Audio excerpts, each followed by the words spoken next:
नमस्कार साथियों। वास्तुशास्त्र के अनुसार घर का निर्माण कैसे करें, आइए आज हम इस पर चर्चा करेंगे।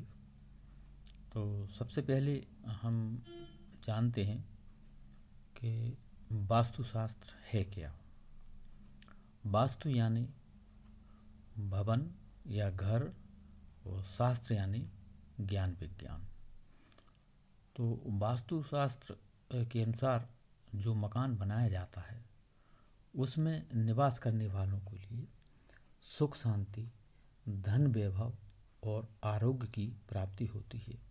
इस तरह वास्तुशास्त्र के द्वारा या यूँ कहें कि इसलिए वास्तुशास्त्र द्वारा मकान का निर्माण कराया जाता है।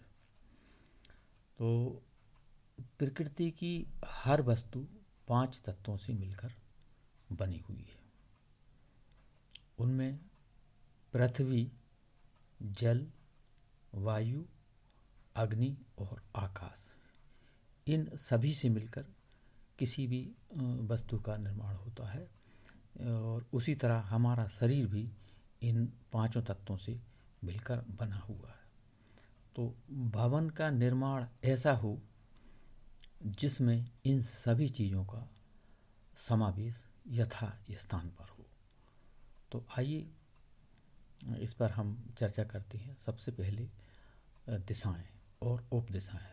तो जैसा कि हम सभी जानते हैं 4 दिशाएं होती हैं, पूर्व, पश्चिम, उत्तर और दक्षिण। और 4 इनकी दिशाएं होती हैं जिनसे मिलकर एक कोण बनती हैं। जैसे पूर्व और उत्तर मिलकर ईशान कोण बनता है, और पूर्व और दक्षिण मिलकर आग्नेय कोण मिलता है। उसी तरह दक्षिण और पश्चिम मिलकर नैऋत्य कोण बनता है, और पश्चिम और उत्तर मिलकर वायव्य कोण बनता है। तो ये 4 उपदिशाएं हैं, और इनके दिशाओं और उपदिशाओं की अलग अलग देवता भी हैं। जैसे पूर्व दिशा में इंद्रदेव का वास रहता है, पश्चिम दिशा में वरुण और लक्ष्मी का वास रहता है, उत्तर दिशा में कुबेर का वास रहता है, और दक्षिण दिशा में यम का वास होता है। और जो बीच का जो स्थान रहता है वो ब्रह्म स्थान कहलाता है। पुराने समय में इस स्थान को खुला रखा जाता था, लेकिन चूंकि आप आज के समय में संभव नहीं है तो यहाँ पर कोई निर्माण कार्य नहीं कराया जाता। लेकिन इस जगह को खुली नहीं छोड़ सकते, तो यहाँ डाइनिंग हॉल या लॉबी वगैरह का हम निर्माण कर सकते हैं। अब हम चलिए ईशान कोण की बात करते हैं। तो ईशान कोण शिव तत्व को प्रतिनिधित्व करता है।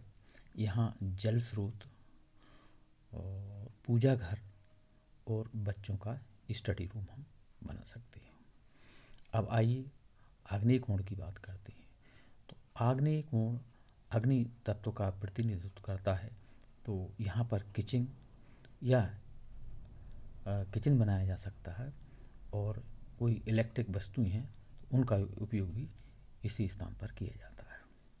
फिर चलते हैं दक्षिण की ओर। तो यहाँ बेडरूम या लिविंग रूम हम बना सकते हैं। इसके बाद आते हैं नैऋत्य कोण पर। तो ये दिशा पृथ्वी तत्व का प्रतिनिधित्व करती है। तो यहाँ बाहरी वस्तुएं या वजनदार सामान और घर के मुखिया का स्थान या बेडरूम यहाँ हम बना सकते हैं। पश्चिम दिशा और वायव्य कोण से मिलकर यहाँ भी लिविंग रूम या बेडरूम बनाया जा सकता है, और वायव्य कोण में सेप्टिक टैंक या लेड बाथ का यहाँ निर्माण कर सकते हैं। और उत्तर दिशा कुबेर की है, तो यहाँ भी ऑफिस, लिविंग रूम या स्टडी रूम यहाँ भी बनाया जा सकता है। और आकाश का प्रतिनिधित्व ब्रह्म स्थान करता है, तो इसकी हम चर्चा कर ही चुके हैं। इस जगह को कोई भारी सामान यहाँ ना रखें और कोई निर्माण कार्य न करें। छत आप डाल सकते हैं, लेकिन यहाँ डाइनिंग हॉल और लॉबी वगैरह रख सकते हैं। और अब आगे चलते हैं, गेट की बात करते हैं। तो गेट, यदि आपका मकान पूर्वमुखी है तो सेंटर से 1 या आधा फुट पूर्व की ओर या उत्तर की ओर खिसकाकर उसको गेट लगाया जा सकता है। और उत्तरमुखी यदि आपका मकान है तो ईशान कोण की तरफ या फिर वायम कोण की तरफ 1 या आधा फुट खिसकाकर बिल्कुल सेंटर में गेट नहीं रखा जाता। अब जीना की बात करते हैं तो जीना यू शेप का अच्छा माना जा सकता है और इसकी सीढ़ियाँ उत्तर से दक्षिण की ओर जाना चाहिए, यानी क्लॉकवाइज, तो वो शुभ मानी जाती हैं।